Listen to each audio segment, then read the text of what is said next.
What up? T-Bob here. And Jake as well. And look at you. You done stumbled upon little OTB Saints, where we bring you all the latest black and gold coverage. Who are the Saints going to draft? Who's going to be their quarterback? What does the salary cap look like? All that information and more. Hope you enjoy it. Like, subscribe. Nick Underhill of New Orleans Football. Nick _Underhill. Big week for New Orleans Football. The draft is here. But before we get to draft stuff, Nick, so I just got back from vacation, and I didn't know how today's show was going to go. What I did not expect was to come in and get inordinately pissed off about the behavior of Carr. Everybody else out here grinding, Kellen Moore era, day one, Cam Jordan, everybody's in there working out, and Derek Carr is out there releasing the most uncharismatic, boring, steaming pile of crap content that I have ever seen. The most unoriginal, stupid ass. Like at least if it was entertaining, it would have some value. Not only does it suck, the timing sucks. He clearly wants out. Look, Josh Heupel just told us nobody's bigger than the Power T. Okay, nobody's bigger than the Fleur de Lis. What in the hell is it going to take Mickey Loomis to just cut his ass? Just cut his ass and get him out of everybody. And I've defended Carr more than most. Get his ass out of here. I'm done. Wow. I'm sorry. First of all, I apologize. I just got back from the Space Museum, and I got sick. So, if I sound terrible, my voice sounds bad. By the way, you had an excellent NASA analogy when it comes to draft first round. We can get there. We can get there later. I was wondering why space was on your mind. Anyway, for real though, why did you redo his contract? Why are they sticking with it? Is that Kellen Moore? Is that Loomis? And why in the hell now are they not just cutting him and embracing the process? All right, so starting at the beginning of it, I think it's very plain and clear that this was not a thing on March 8th when his contract got restructured. The Saints, I don't think, knew he was hurt, and I am pretty certain Derek Carr didn't know he was hurt on March 8th. Because if you're pushing to get released from your $40 million contract and you have a bad shoulder and you get released and then you go to another team and try to get a contract, they're going to deny that because you're going to fail the physical. And at that point, Derek Carr was pushing to get traded and or released, which will require a physical. So that wasn't going to happen. He didn't know he was hurt. You aren't doing that. Those aren't the actions of a person that knows he's hurt. And then the other thing is he had an injury guarantee. So the narrative about the physical or whatever doesn't really make sense to me because he was getting no matter what, that money, whether they restructured it or he was actually hurt, that doesn't come into play because that money was getting paid out no matter what. So nothing here makes sense. It doesn't make sense to want out if you're hurt at that point. So on March 8th, when this happened, he was fine. There was nothing wrong with him. The first I heard about it was about maybe, I'd have to look at the dates on my phone, but it was the end of March, the week of March 20th. One of the receivers was trying to get with him to play, to throw, to catch. Hey, you want to go work out? And I got a text. It was hey, I think something weird's going on with Derek. He said his shoulder's sore. He won't get together to throw. I didn't think that he was actually hurt at that point. I thought he was just sore. I didn't think it was a surgery thing or whatever. And then all this kind of comes out. But look, here's the thing. The day of the restructured contract, that evening, I'm getting, words coming back that Derek still wants to be traded. And it's just what are you talking about? This is done. He got the contract restructured.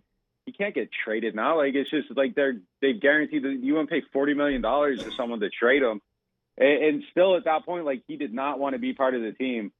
I don't know for sure. I'll never say someone has, the ulterior motives, but you do have to wonder if the New York Giants called today and said, hey, gonna offer this trade if Derek says, yeah, I'll waive my no trade clause, and if he'd be able to play through whatever injury he has if his jersey color changed. You really have to wonder that at this point. And I think it's more about wanting to be somewhere else than it is about the the shoulder. This whole thing felt way more contentious than it should have. It felt way more serious than it should have, and it feels like there's still, something going on here that I think is more serious than whatever's apparently keeping him off the field. But again, like maybe he's really, really hurt, but I'm just saying it has like my third eye's open on this one is all I'm saying. Yeah, because he's full of crap. But even if he's not, I don't care if he's hurt. He needs to be in the building. He's paid $40 million a year to be the quarterback and leader of the team. That's the thing. Yeah, you're establishing a new culture. You're the leader of the team. You want to be here. So cut his ass. Establish the culture.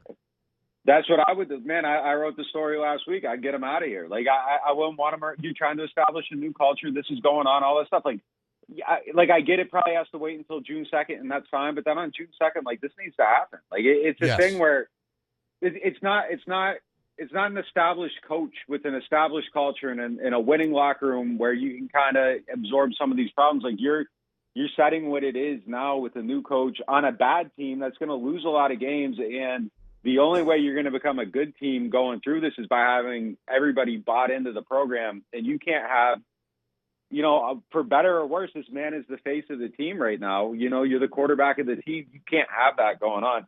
And look, I don't want it to be a pail hanging over the season. I don't want us to be on here in November. Hey, is Derek coming back? Oh, saw a video of him doing no, it can't be a thing. Like, just move on, start over, whatever he won, try to figure something out. Hey, give some money back. And I don't know if you can redo the contract, if you can stop the pay. I don't know what's possible because this is so bizarre. But there has to be a way out of this somehow. And there has to be some type of agreement, maybe get some money back, something. I don't know. But, you lost. He's going to leave with more than he should have, more than he would have if you would have done something before. I understand why they tried to hold on to him. I'm shocked that it's playing out like this. I just can't believe that, if it is something, look, if the injury's real, whatever, if it's not real and this is a ploy, I'm shocked by it. I'm legitimately shocked by it. You're being paid very, very fair money. I would argue, look, I get the relationship with the city. I get why he would not like to play here. I get that he hates the media. I get that he has beef with, everybody. I get that. But with the organization, I would argue, and I wrote a story in November, pointing at November 2023. Hey, look, they got to start holding this guy accountable. They're treating him different than everybody else. I would say that they have treated him better than I've seen him treat any player. And for this to happen is just wow, because if they're paying him all the money, they've coddled him. They changed the playbook to make him right after he was wrong on a play. They took his side on everything. And this is where you end up. It blows my mind. It really blows my mind. I cannot believe it's playing out like this. Yeah, and I think you have no choice. You have to move on from him. However that happens, you have to. He can't be the leader of your team. He can't be in your locker room. But now that we kind of do know all of this, Nick, what does that do to the Saints quarterback room? Because if you draft a player, you're going to have a first-year player, second-year player, third-year player basically in your quarterback room. You wouldn't really have a veteran player. Do you bring in a veteran like an Aaron Rodgers maybe who's still out there? What do you think the plans now are for the Saints? Because you've got this money tied up to a guy that's not going to play for you. Everyone wants you to maybe select a quarterback in this draft. Where do you go?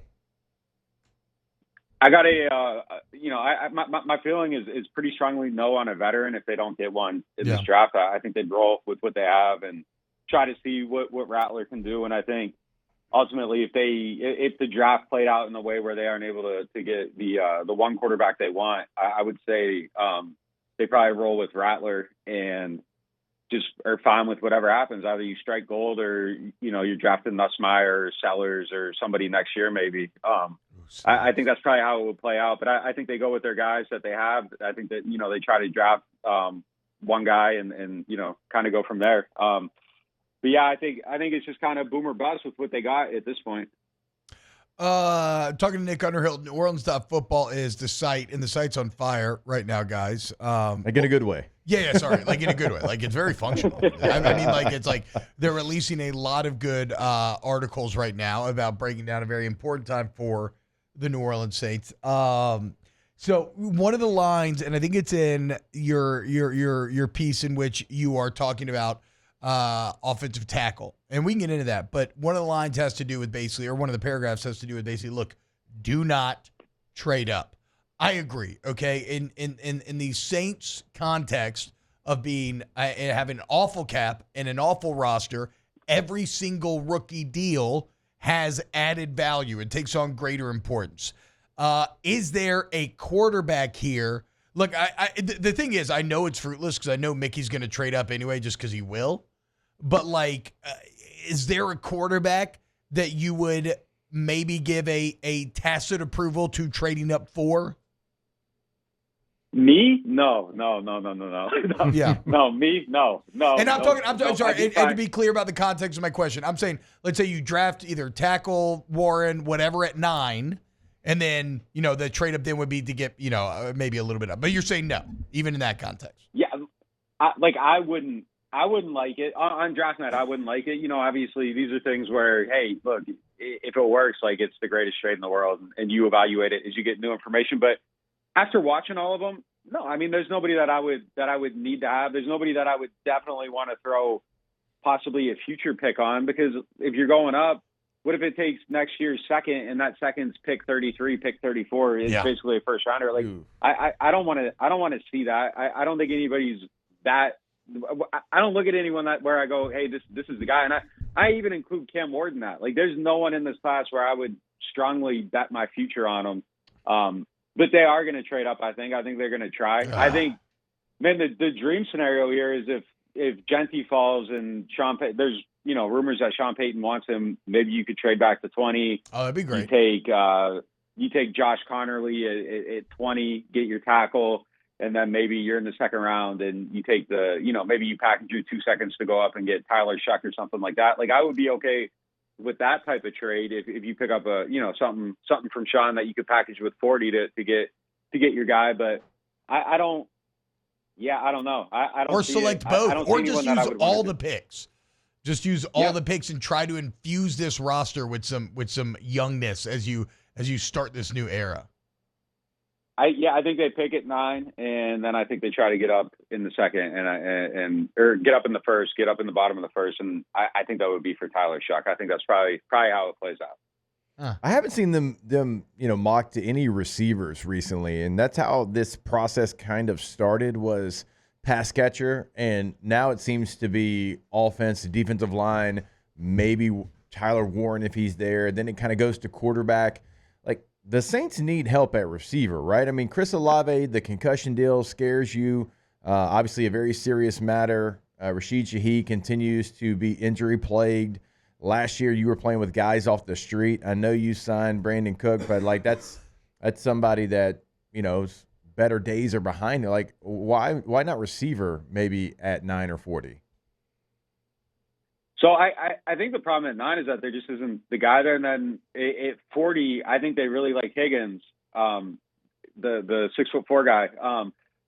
I just don't know how you put all of them together. I think there's just too many needs. And when you add the quarterback thing in, like, it just kind of gets bypassed to where it's just tough to do everything within those 2 picks. But I agree with you. Like, I think it should be close to the top of the list. I just don't know that there's the guys there. If you feel like T-Mac is a little bit of a concern with, his love of the game or whatever, if you can reconcile that, I could see that pick happening. I just don't think that's where they're at with it. And, that's apparently kind of the huge ethos of this coaching staff, is that they want guys that just love football. So I don't know if he fits the profile. Then, like, Luther Burden doesn't really either. They like sent out tape of him practicing because of questions about how he practiced and all that stuff like that.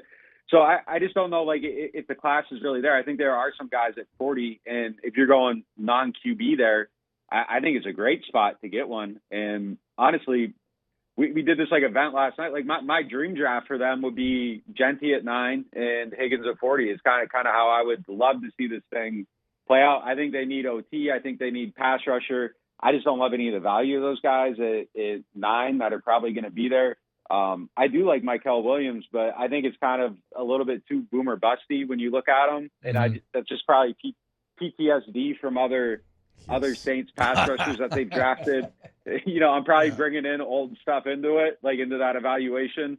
But I could see him going at 9. But I think 40 is a great spot to get that receiver. And really, if they got one, and he looks different, he's bigger, he fits the profile. That I would feel great about, day 1, day 2 of the draft. Like if you just told me they got an answer at receiver at 40, like whatever they do at 9 would be even, I think you got to hit there, but that would make me feel good about this draft if they left it with the receiver. Wow, just amazing black and gold takes right there, Jake. I don't think I've ever heard any takes that are better than the two guys that just gave you that take. And you can keep getting them by going ahead and liking, subscribing, ringing the bell to get notifications when we post. Have a great day. We'll see you on the next OTB Saints.